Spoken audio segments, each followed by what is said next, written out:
During the 17th century, France was Europe's greatest nation, and Louis XIV was its magnificent public face. It would seem he was born for the job, for the king would reign for 72 years, longer than any one king throughout all of history. From early on, he was likened to the mythical Apollo, the sun god, and popularly referred to as Le Roi Soleil. It was an absolute necessity for him to be constantly in a situation of dazzling his contemporaries.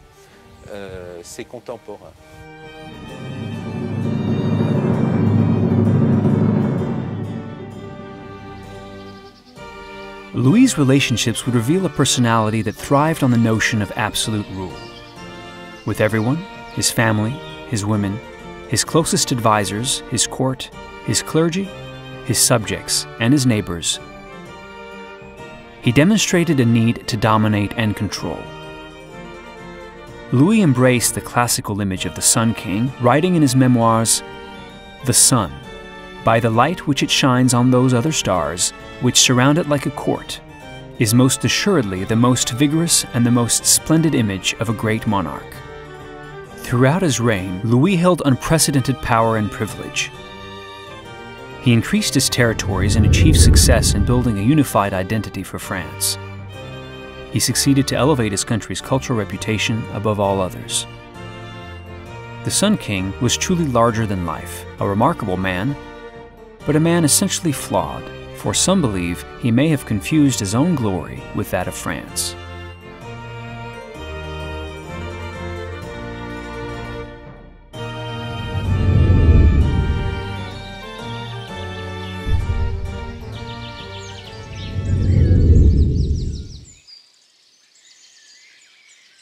Dauphin Louis, future Louis XIV, was born in the Château of Saint-Germain-en-Laye on the 5th of September, 1638.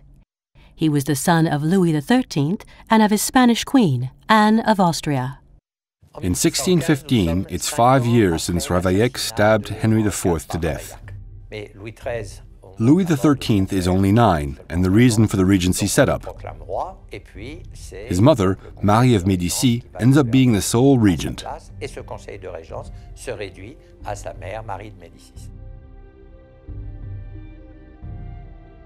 The Pope has endowed her with a mission, saying, "My dear princess, go marry the King of France and make a lot of good Catholic children. Tie France more and more to Catholicism." And that is exactly what she's going to do. She formed political and religious backgrounds during the year 1615, during which Marie of Médicis' big dream is coming true, the double Spanish marriage. Louis XIII wed Anne of Austria, a Spanish Habsburg, daughter of Philippe III of Spain and great-granddaughter of Emperor Charles V. His sister Elizabeth weds Anne's brother, who succeeds as Philip IV of Spain in 1621. Louis's son was destined to inherit the leadership of the Bourbons in the long confrontation with the Austro-Spanish Habsburg for control over Europe. Dynastic alliances forged throughout the 17th century to keep the peace. Even the double royal marriage between ruling families proved to be in vain. The war was beginning to go well for France in the year of Louis's birth. Both countries were out of money and wanting peace, but each was holding out for the best possible resolution. No one would have predicted after the birth of a Bourbon Habsburg heir that France would remain at war with Spain for another 2 decades. Louis XIII hoped to win a cultural identity for a politically fragmented France. He and his first minister, Cardinal Armand Jean Richelieu, had imposed ruthless policies which curbed the rights of the nobility and increased the centralization and authority of the monarchy. Louis XIII follows Richelieu's advice, and France moves slowly away from Spain. In the years 1629 and 1630, war is not openly declared, but the two countries are clearly opposed one to the other. Towards the end of his life, Richelieu handpicked and groomed the Italian cardinal Jules Mazarin as his successor, a former papal diplomat, mentoring him to promote his ambitions for a strong, independent France with a Spanish alliance. Louis XIV is a miracle child. He is named Dieudonné, God's gift in French. His birth follows a long period of uncertainty and very bad relationships within the royal couple. Louis's birth was much celebrated, for it assured succession to the throne, exactly what they required politically to usher their vision. Richelieu died in 1642, only months before Louis XIII. It is said that Louis always knew who he was and who he was meant to be. In 1643, when called to his dying father's side, the ailing king asked, "Who is it?" The young Dauphin, not quite 5 years old, replied, "Louis XIV." His pronouncement was just 3 weeks early. Even Louis's birth influenced this notion of his divine appointment, for Louis was the firstborn to his parents after 23 years of no children. He was hailed as a miracle, a special gift for the people of France. Upon Louis XIII's death on the 14th of May, 1643, Anne becomes the sole regent. However, she immediately bestows power upon the former Prime Minister, Richelieu's protégé, Cardinal Jules Mazarin. For the nobles, regency means opportunity, especially given that Louis XIII and Richelieu had taken power away from them. They were expecting a period when they could take it back, when, surprisingly, the Queen, Anne of Austria, who they thought would be favorable to them, disloved Minister Richelieu's policy with the help of Cardinal Mazarin. Louis XIV ascended the throne but did not assume personal control of the government for another 18 years, until the death of his prime minister. Mazarin, believed to have been Anne of Austria's lover, took it upon himself to mold the young boy into the king he thought he needed to be. From a very young age, he took him to council meetings and had him present when receiving foreign diplomats. He encouraged Louis in battle play with his friends and took him to the troops to build his interests in military situations. By age 7, the boy king could handle a gun and would soon become an excellent horseman like his mother. Louis was the great love of Anne's life. His birth had secured her position in France. She spent much more time with her child than most women of court were expected to do. Queen Anne took very little notice of her second-born, Philippe, Duc d'Orléans, often treating him like a girl. The throne is considered as a family property. The system relied on a very feudal conception, following which a family, including cousins and relatives, owns a good, a principality, or a kingdom.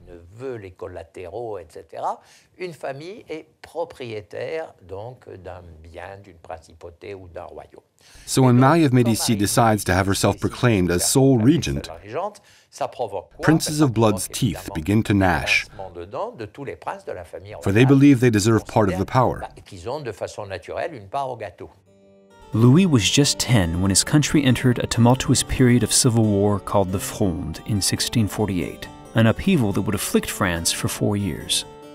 Historians had difficulties to find the real meaning of this revolt. It is the last jolts of the whole kingdom of France, being the nobles or the chambers, a last reaction to the absolutism being enforced.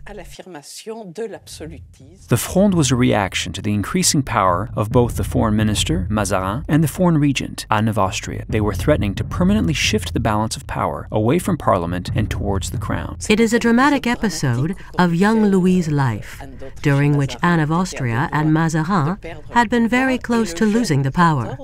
Louis lived it with much intensity and would remain marked by the memory of those days all life long. This will impact his relationship with his relatives and to politics.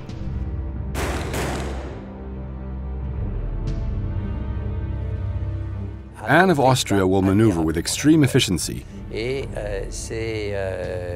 Thanks to her behavior and her skills, combined with Mazarin's advice. She is strong-minded, not bearing the many offenses made to the royal power. Mazarin has to insist, advising her to sometimes pretend to be giving in order to strengthen her position for the next round. All this allows her to keep the power in such a way that when Louis XIV reaches his majority, he possesses powerful advantages to achieve his reign. He owes this to his mother. Although a very scary time for the royal family, in the end, the nobles' attempt to reverse centralization in France failed. Louis would later punish the nobles and the royal family members whom he felt had betrayed him during the revolt. Louis XIII had been Mazarin's pupil. The cardinal taught him that he had to be Europe's biggest monarch. As a consequence, he has a highly elevated vision of his duty, of being deeply convinced he is God's ministry on earth. It gives him even more majesty and the strong will to become the most glorious king of Europe.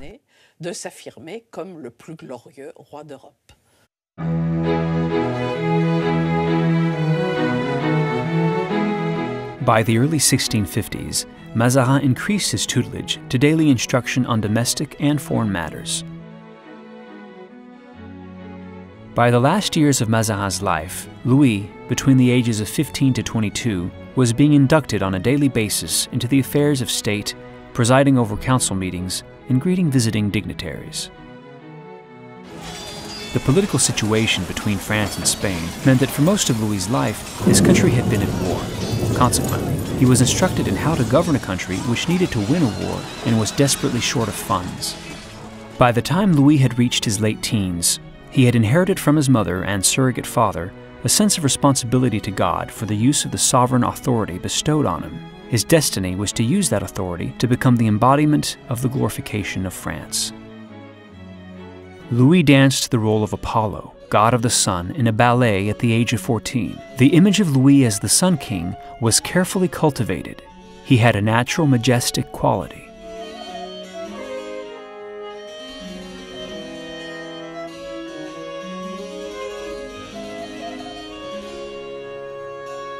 War with Spain begins in 1635 and was a war which had many extremes and even downtime. After many years, it finally comes to an end in 1659. The Treaty of Pyrenees ends the Spanish War in 1659 and requires the marriage of Louis to Maria Theresa, child of Spain.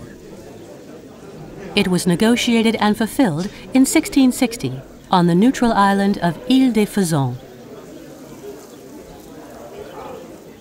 People say the best pledge for this reconciliation is, of course, a Spanish marriage. Louis XIII and Anne of Austria's experiences show it has no definitive solution. Nevertheless, it is a better thing to have the families bound by blood than not to be bound at all. This is the reason why this alliance is politically very important, because it sets an end to the period of fightings between France and Spain. Louis and his new queen were met by crowds in Paris. Anne of Austria and Cardinal Mazarin accomplished this task just in time. Mazarin was to die the following year, in 1661, when Louis was only 22 years old.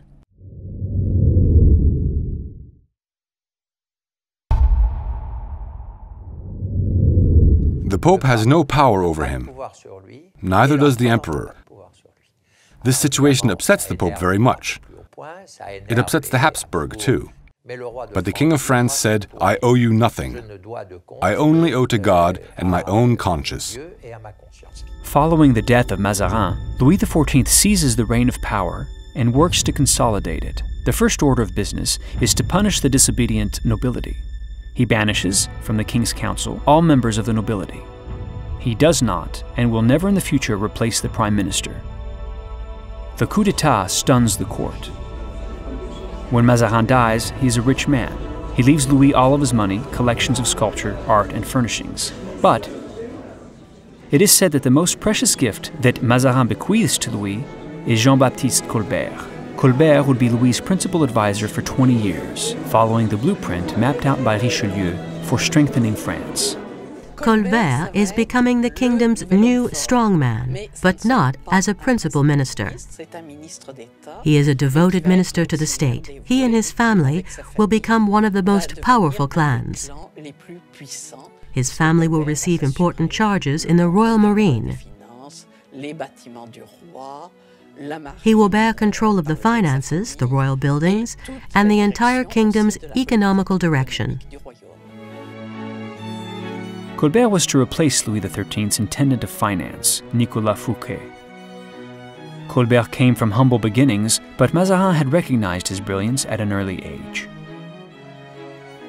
Under Louis XIV, he was to become the most remarkable administrator in the history of France.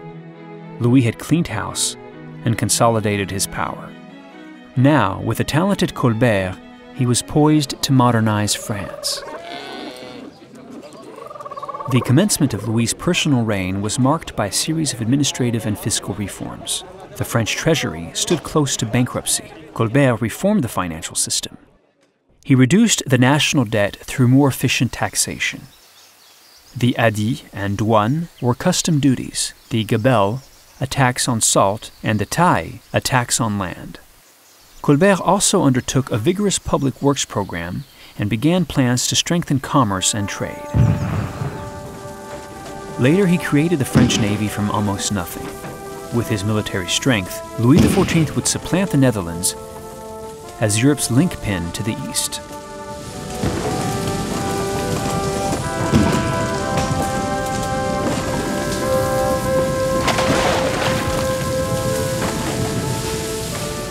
Though his true talent was commerce, Colbert ran every government department except the Department of War. And his work bore fruit. From 1661 to 1671, a decade following Mazarin's death and the end of the Spanish War, he was able to re-establish economic equilibrium by doubling the national revenue. In 1683, the year of his death, it was 4 times that of England and nearly 10 times that of the Venetian Republic. All this will be in contradiction with Louis XIV's costly and aggressive war policy, which will definitively counteract this economical recovery effort. The Sun King is known to this day as having been a generous patron and protector of the arts. His first motivation is simple. It is to be Europe's most powerful monarch and to express it through the buildings, the balls, the parties, in short, to dazzle. In 1667, Louis established the Academy of Science and the foundation of the Observatory. He established academies and scientific foundations to this end, to bring the activities over which they presided into a chorus of praise for the transcendent figure of the Sun King. The Sun King's patronage is the reason that classical French literature flourished with such writers as Molière, Jean Racine, and Jean de La Fontaine, whose works still hold great influence to this day. The visual arts also found in Louis XIV their patron, for he funded and commissioned various artists such as Charles Lebrun, Pierre Mignard, Antoine Coisevaux, and Hyacinthe Rigaud, whose works became famed throughout Europe. In music, composers and musicians like Jean-Baptiste Lully, Jacques Champion de Chambonnières, and François Couperin thrived and influenced many others.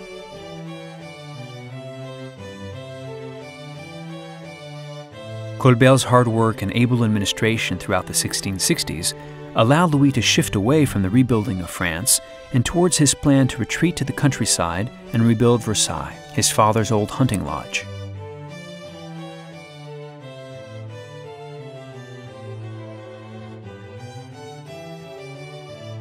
Colbert would be unable to stop the unprecedented levels of spending on Louis's Versailles and Louis's wars. Following Colbert's death, there would be no successor, and the treasury would once again face bankruptcy.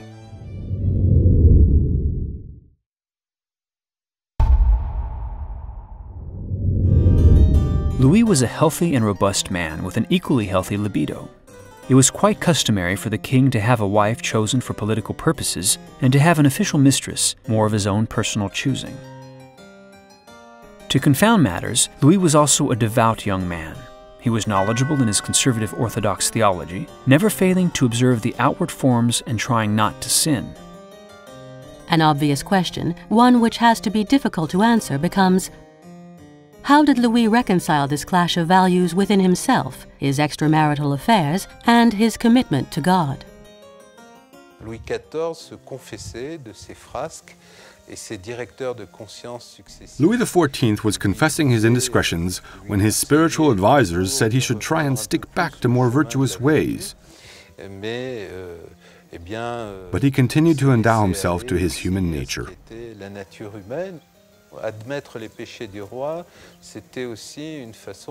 To admit the king's sins was a way to not to counteract in the great royal design, which consisted in giving France all its splendor and political strength.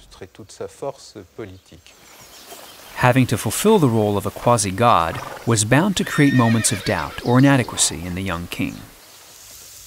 The idolization he was raised to expect and the resulting need for reassurance may provide a partial explanation for his inability to resist the many advances made by beautiful women of his court. Louis's one great pure passion in his life was for the lovely Marie Mancini. At 18, Louis falls in love with her. His mother and Mazarin forbid the alliance, thinking it beneath him. Mazarin does everything to discourage it. A diplomatic marriage with his mother's niece, the little child of Spain, Marie-Thérèse, has been arranged for him instead. Broken-hearted, Louis dutifully agrees to marry the Infanta at Saint-Jean-de-Luz on the 9th of June, 1660. He was not in love with her, but he was touched and flattered by her love for him. Despite his infidelities and shortcomings as a husband, Louis never ceased to treat his wife, the Queen, with courtesy and a perfunctory tenderness. He did not want to appear unloving. Over time, he did grow very fond of her.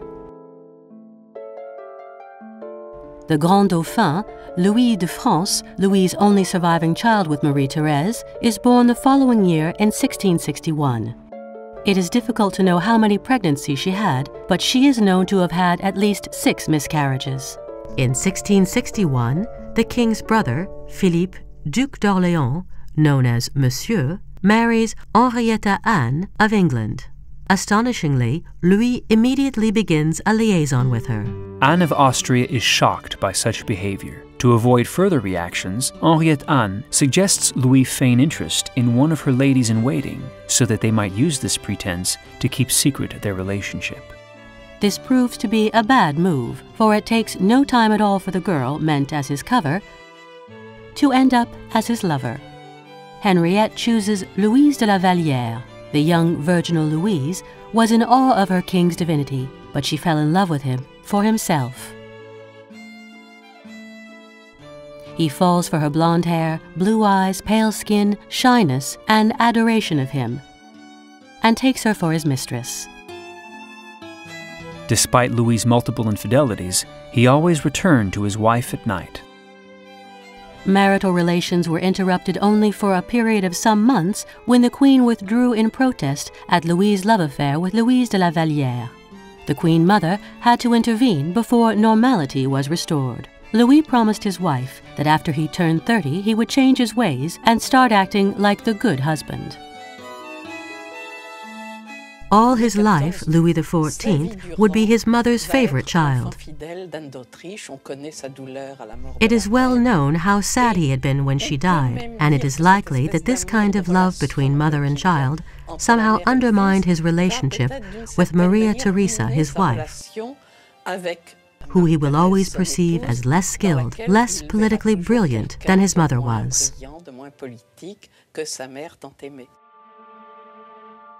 Anne of Austria and Queen Marie-Thérèse became very close friends. When Anne of Austria died on January 20th, 1666, Louis had lost his mother, with whom he was very close, and the Queen had lost her aunt and greatest ally at court. Both are known to have wept. Louise and Louis have 4 children together. Only 2 survive. Marie-Anne, Princess de Conti, who was probably the most beautiful of Louis's daughters. He spoilt her terribly. At the time of her birth, the autumn of 1667, Louise was pained by the news of new infidelities. Athénée de Rochechouart de Mortemart, Marquise de Montespan, the Queen's intelligent and ambitious lady-in-waiting, uses her friendship with Louise de la Vallière to draw the affections of the king. With Louise pregnant with their fourth child, Louis proves to be easily distracted. Athénée becomes his new mistress.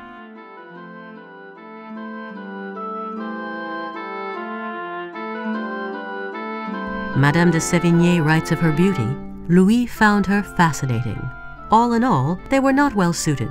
Louis simply felt he must have the most beautiful women in France for his mistress. Louise's demure nature and loss of youth has her pale in comparison to the beautiful and bold descendant of the Mortemarts. By 1674, Mademoiselle de la Vallière accepted the fact that she had lost him. She threw herself at the Queen's feet in public and begged forgiveness. Then she took the veil and entered orders as a Carmelite. It was hoped that Athénée would follow suit. She does not. Instead, she invites Françoise d'Aubigné-Scarron, later Madame de Maintenon, a former acquaintance of common birth, to fill the post of governess to the royal bastards. It was at this time the king rewarded her for all her faithful care with a large sum of money. She eventually purchased property at Maintenon, 25 miles from Versailles, orders the construction of the Château de Maintenon, and assumes her new title, Madame de Maintenon. Madame de Maintenon, c'est la personne qui a eu le plus d'influence sur le roi. Madame de Maintenon is the person with the most influence on the king, along with an influence on major political decisions that had consequences over the kingdom for decades, as did the revocation of the Édit de Nantes. Voire plus, comme la révocation de l'Édit de Nantes. Athénée's lack of interest in her children worked against her, for Louis loved his children and took a great interest in them. He found Madame de Maintenon's motherly tenderness and natural abilities with children endearing. Françoise, now Madame de Maintenon, was an attractive young woman whose dark hair and dark eyes were much admired. Her genuine interest in the king's salvation and her open and frank conversations with him led him over time to value her as a friend and confidant. Madame de Montespan was likely to have perceived her upwardly mobile governess as a threat to her relationship with the king.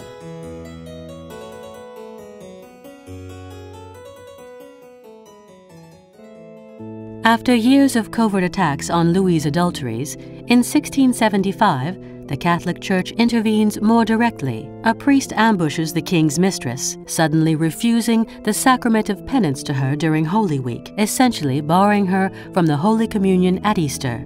Louis and Athénée are forced to commit to dousing the flames of their attraction. In fact, Louis had concerns about how his extramarital affairs would be judged by God. Bishop Bossuet and other great preachers of the day had admonished him from the pulpit for years. Her mother's tears and prayers for his salvation 10 years earlier haunted him. Bossuet and Madame de Maintenon worked together to provide support for the couple in their resolve to end their affair for religious reasons.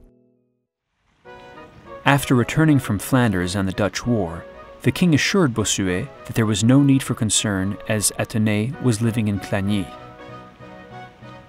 Bossuet replied, "Yes, sire, but God would be more satisfied if Clagny was 70 leagues from Versailles." Bossuet was right to worry.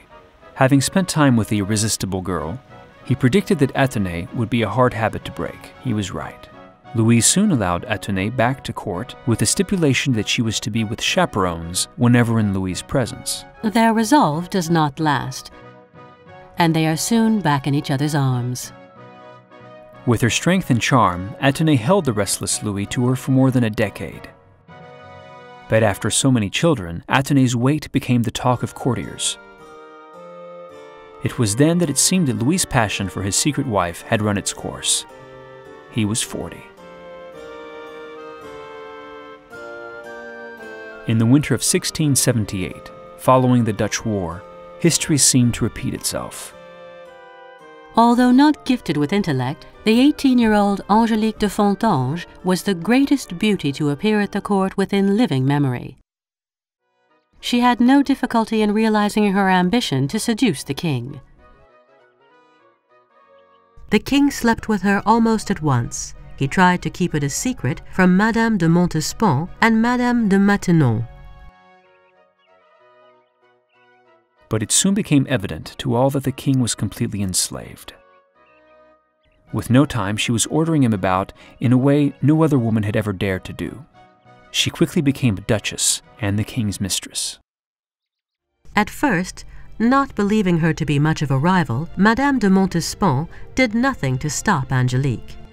But when she heard of her being made a duchess, a title she had never won, she was furious. Mademoiselle de Fontanges did not last long in Louis's favor, but was, like La Vallière, pensioned off. Louis sent Madame de Maintenon to break the news to her. She replied, "I was there for 2 hours and spent the time trying to persuade her to cast off the king." I recall that she replied with some vivacity, "But Madame, you talked of me of my getting rid of a passion as one might cast off a shirt." She ended up dying at the age of 20 in a convent after giving birth in 1681. Suspicions of poison required an autopsy be done, but did not reveal any foul play. By this time, Louis's string of infidelities was common knowledge. He was becoming increasingly aware of his societal reputation.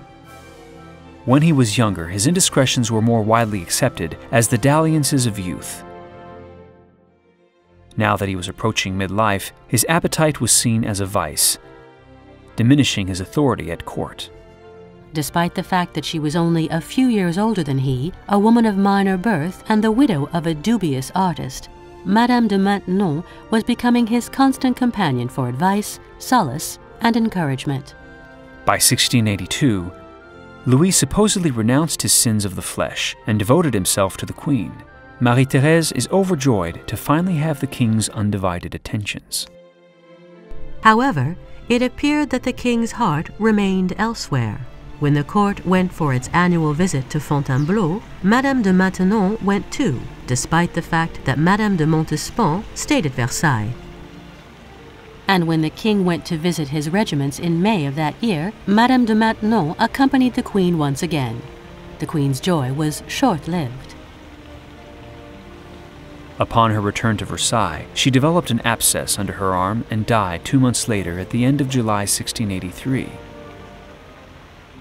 Now 46, instead of entertaining his prospects for a new political alliance, which would likely mean future family squabbles between half-siblings for the throne, Louis secretly marries his best friend and love, Madame de Maintenon. Although no one knows for sure, it was likely a quiet union conducted by the church rather than by the state. This resolved Louis's long-standing issue with his soul's salvation without bestowing upon Françoise the official position of Queen of France. There were to be no more mistresses. The period of amorous adventures had ended. Louis had gained little politically in choosing Madame de Maintenon as his wife, but he gained a new religious authority at court and a loyal companion, modeled very much after the maternal example of his youth. After his secret marriage tour, religious observances grew more rigid at court. With her, he settled into the virtuous domestic life preached to him for so long.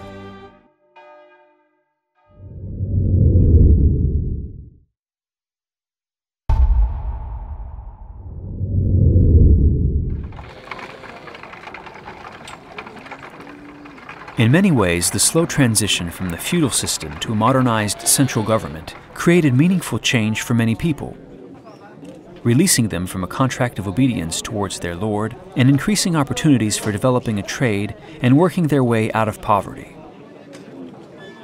However, improving the lives of his countrymen was not what motivated Louis. Rather, Louis simply sought to increase his power. Even more than his father, Louis XIV believed the monarch should have sole rule of the government of France. Domestically, Louis succeeded in establishing and increasing the influence and central authority of the crown at the expense of the aristocracy and also of the church. Centralization is much more about politics than it is about law. The main reason for centralization was that France, at the time, was not unified at all. Until the French Revolution, France is and will remain a patchwork, made of many different pieces, small and large territories and privileges of all kinds. In such a context, a king cannot have his will accomplished as he would like to. He had to respect many historical agreements. Of course, he takes every opportunity to nibble at them. Colbert had focused first on systematically increasing central control of the French economy and French culture. Provincial autonomy would be challenged next. He would centralize power through a methodic disenfranchisement of the French aristocracy, a stripping away of power from the provincial nobles. Louis's decision to leave the Louvre in Paris and make Versailles the king's palace created the first rumblings of discontent among the nobility. This move disrupted the lives of those noblemen who enjoyed the advantages of city life. For only those men with great stamina could keep up a schedule that allowed them to spend time at both Versailles and Paris. But Louis did not stop there. He started a campaign to make the country noblemen obsolete as well. A 16th century noble differed greatly from a noble of Louis's reign. It was not unusual for a lord to never visit court. He would spend all his time in the country, on his estate, and conducting business in his neighboring village. The organization of court by Louis XIV was a political masterpiece.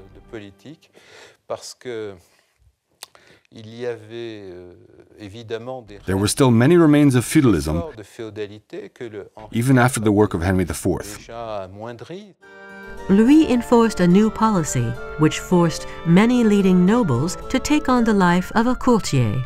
The greatest achievement of Versailles was to make the nobles have their time better spent at court, being seen by the king, or being endowed the smallest position in the court's life, like to hold a candle, or any similar domestic service, than at their own castle amongst their own people.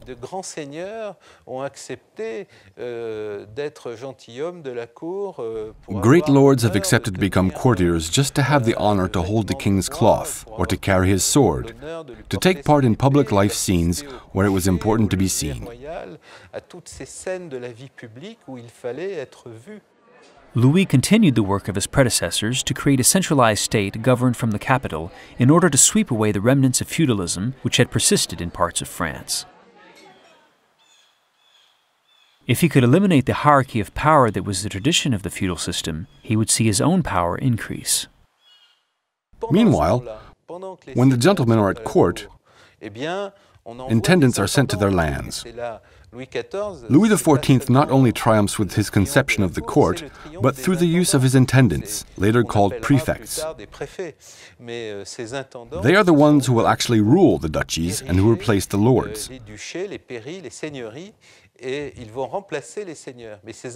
They obey the royal power through senior civil servants like Colbert. Louis distrusted all divided allegiances. He even viewed the Pope as a potential threat to his sovereignty as well. He sought to reinforce traditional Gallicanism, a doctrine limiting the authority of the Pope in France. He convened an assembly of clergymen, the Assemblée du Clergé, in November 1681, which agreed to the Declaration of the Clergy of France. The king was allowed to enact ecclesiastical laws, and all regulations made by the Pope were deemed invalid in France without the assent of the monarch. The declaration was not accepted by the Pope, which is not surprising, given the infringements of the doctrine upon papal authority. King Louis officially moves to Versailles along with the royal court on May 6, 1682. Louis had several reasons for creating such a symbol of extravagant opulence and stately grandeur, and for shifting the seat of the monarchy. All of them brought him greater power. Louis viewed Versailles as an isolated power center where treasonous impulses like the Fronde could be more readily recognized.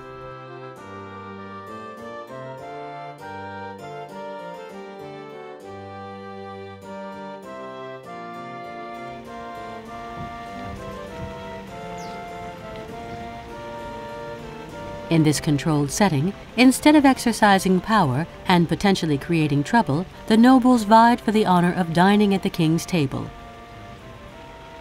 or the privilege of carrying a candlestick for him.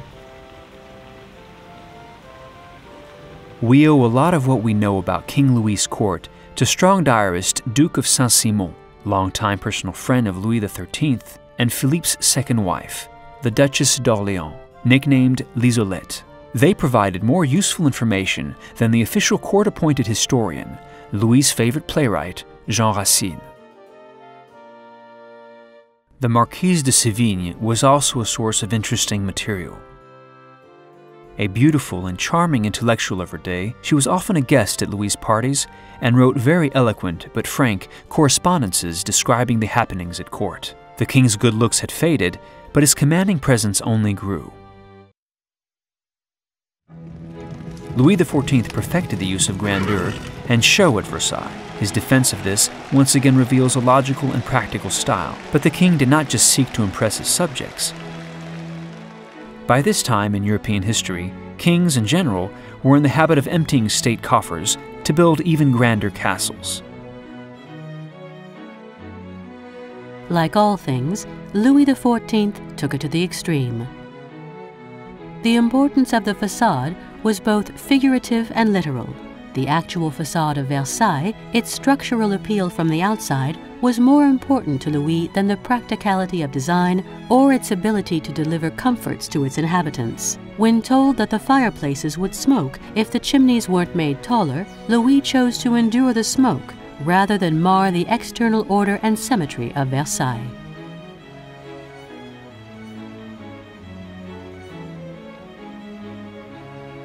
At the height of Louis's reign, there were 10,000 inhabitants at Versailles.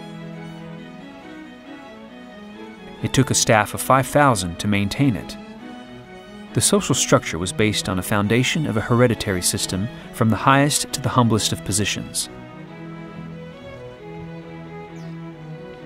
The grand apartment was essential to the routine of court life as planned by the king. The whole establishment would gather every morning for the procession to Mass and 3 times a week for an evening entertainment which was called appartement. It was a designated evening when theatricals, card games, billiards, and music were enjoyed at Versailles. Gambling was a way to keep the courtiers amused and happy.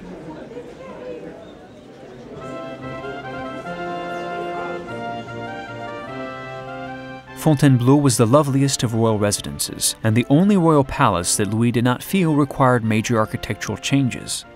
Louis enjoyed the court's periodic retreats to this ancient and romantic chateau, especially during the hunting seasons. Marly, the pleasure house of Louis XIV, was built so that Louis could relax, escape court life, and pretend to be a simple country gentleman for a few days. Formalities were minimal at Marly, and invitations were hugely coveted. To those lucky enough to be invited, Louis was a most generous host. Certain contradictions in the Sun King's character are interesting to note. He was almost overly polite and mindful of the myriad rules of etiquette. But he could be very brutal at times with his own people, even finding a source of enjoyment in the humiliation of others. At first glance, the traits differ, but a closer look suggests that they could have served to accomplish similar purposes. Louis was always acting to build higher and higher pedestals from which he would be viewed. One might argue that well-mannered displays of good breeding and harsh acts of domination were just different ways in which he garnered respect. When it came to matters of state, Louis put duty above personal feelings. In 1679, when he got word that King Carlos II of Spain was eligible for marriage, Louis, in a move to prevent an Austrian from securing the open position and gaining influence in Spain, quickly offered his brother Philippe's favorite daughter, Mary Louise of Orleans, as a candidate for queen. She was a lovely young woman and was horrified. King Carlos was an ugly, deformed, and mentally deficient man, most likely the result of much inbreeding among the Habsburgs. She had held hopes that her uncle would allow her to marry her first cousin, the Dauphin Louis, remain in her homeland, and possibly become Queen of France one day. Although very fond of his brother's eldest daughter, the second highest-ranking woman at court, a match with his son, was not the best use of her status. Louis was saving his son for a German alliance. Before her departure, she begged him not to make her go. Louis was unmoved. He expected her to accept her fate and fulfill her duty as France's envoy. Marie-Louise never set foot on French soil again. She became deeply depressed at the Spanish court and died 10 years later at the age of 26. Although Louis's political decisions did not always demonstrate sound judgment, the imposition of dynastic duty on members of court was clearly within his authority and did demonstrate an unwavering devotion to the state. When moving court from Versailles to Fontainebleau or Marly, or even on excursions to battle, he added to existing tensions by having the Queen share a coach with one or two of his mistresses. He forced those who were sick or pregnant to travel against doctors' orders. Did Louis have difficulty relating to others' discomforts because of his own imperviousness to it? The king enjoyed robust health. He was rarely ill. He liked to be out of doors even in the harshest winter conditions and insisted on having the windows open in his coach, something everyone was subjected to. Madame de Maintenon had to burrow under her blankets to keep warm because he enjoyed the bedroom windows open in winter. Louis's energies remain undiminished in middle age. Known for his gluttonous behavior, he maintained a gargantuan appetite. Liselotte, Louis's brother's wife, described how she had often seen the king devour a whole pheasant and partridge, after 4 plates of different kinds of soup, a large dish of salad, 2 great slices of ham, mutton served with gravy and garlic, a plate of sweet cakes, and on top of that, fruit and hard-boiled eggs. Woe was the courtier who had to try to keep up with the king. And although he suffered from painful gout, which left him confined to a wheelchair during his daily outing, he continued shooting and hunting way into old age, having to sometimes use a little carriage to do so. Louis was neither ignorant nor unfeeling. He was capable of expressing great sadness and empathy for others, but having to uphold the role of the Sun King, he had to expect incredible pressure.